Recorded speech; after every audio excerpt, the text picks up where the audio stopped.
The answer is it has not. And do you know why we know that? Because it was incorporated 8 days before this contract went out. Let that sink in for a moment. 8 days, not 8 months, not 8 years of proven, demonstrable experience, but a mere 8 days. This isn't just a red flag. It's a stadium-sized banner waving a warning sign about potential cronyism and a complete disregard for fiscal responsibility. We're talking about taxpayer dollars, hundreds of millions, funneled to a brand new entity with no discernible track record. This isn't about competitive bidding, finding the best value, or ensuring public funds are spent wisely. It's about something far more troubling and, frankly, suspicious. Welcome to Partisan Pulse, where we break down the biggest political moments and expose what the headlines leave out. You just heard it.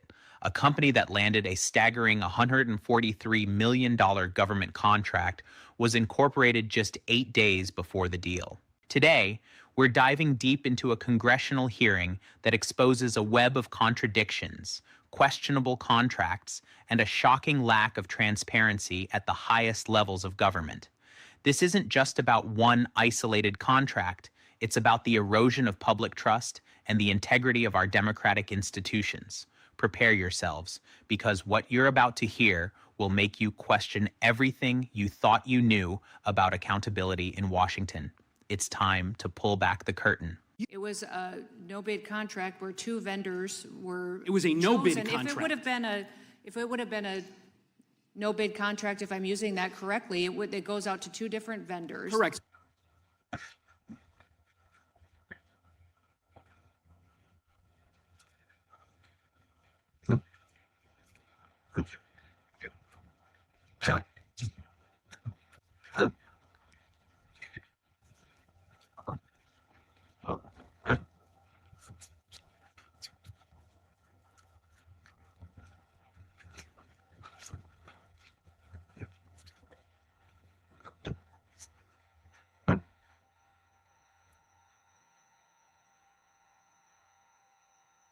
What she's describing sounds less like a competitive bid and more like a limited solicitation, or perhaps even a sole source award, which are explicitly not competitive bids in the traditional sense. The very essence of a competitive bid is open and fair competition to secure the best possible outcome for the public.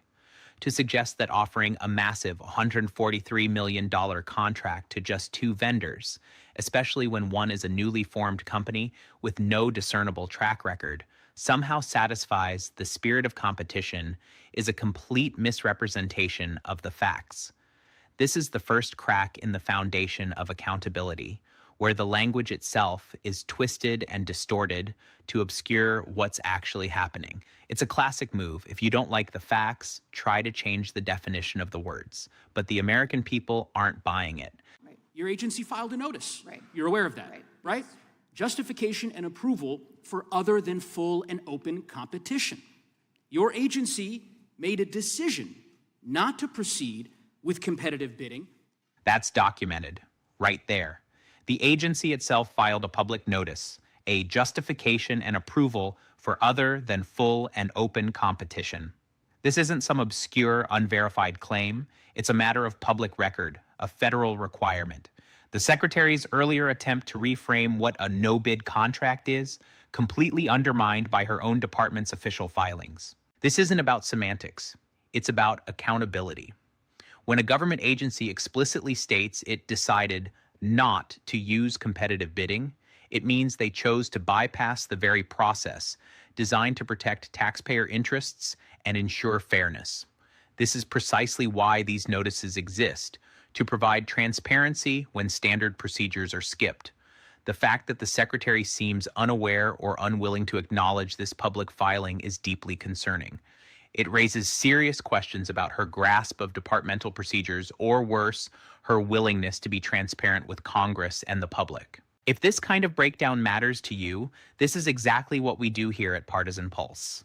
We dig into the documents, we expose the contradictions, and we hold power accountable. This isn't just a small oversight, it's a systemic issue that demands scrutiny. Where is Safe America Media headquartered? I don't know. I don't know either, Madam Secretary. We can't find it. We can't find a website. Wait, what? A company receiving $143 million in taxpayer money doesn't have a known headquarters, doesn't have a website? This isn't a lemonade stand. This is a massive federal contract. How can a legitimate, experienced company secure such a significant deal without the most basic elements of corporate identity? This is beyond suspicious. The fact that the address is registered to a political operative in Virginia only deepens the concern. This isn't about efficiency. It's about a company that appears to be a ghost, a shell, yet it's scooping up millions. This isn't just bad optics. It's a potential scandal brewing, pointing directly to cronyism and a complete lack of due diligence.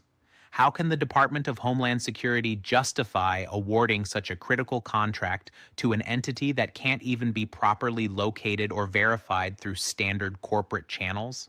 It defies logic and screams for a full independent investigation. This isn't how responsible government operates. This is how public trust erodes, one shady contract at a time.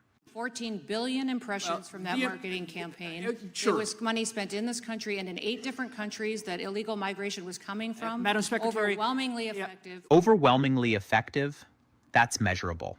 And given everything we've just heard, a company incorporated 8 days before winning a $143 million no-bid contract with no headquarters, no website, and ties to a political operative, the claim of overwhelming effectiveness rings incredibly hollow.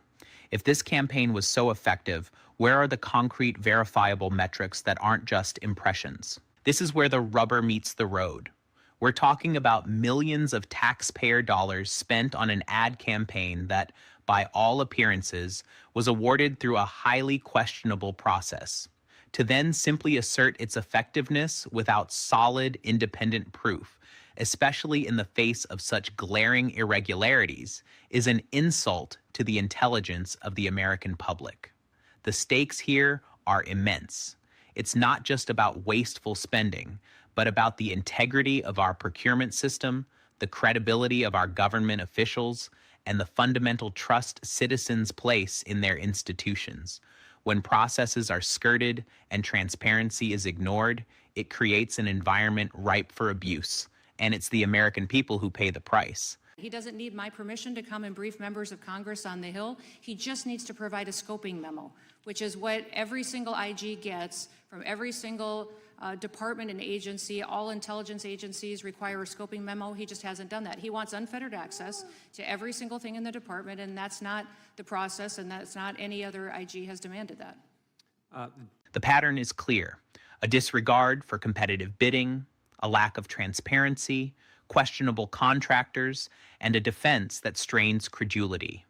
If everything is overwhelmingly effective and done correctly, the numbers and the process should confirm it, not contradict it at every turn. Accountability isn't just a buzzword.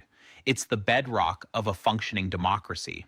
This isn't just about partisan politics. It's about ensuring that our government works for the people, not for politically connected shell companies.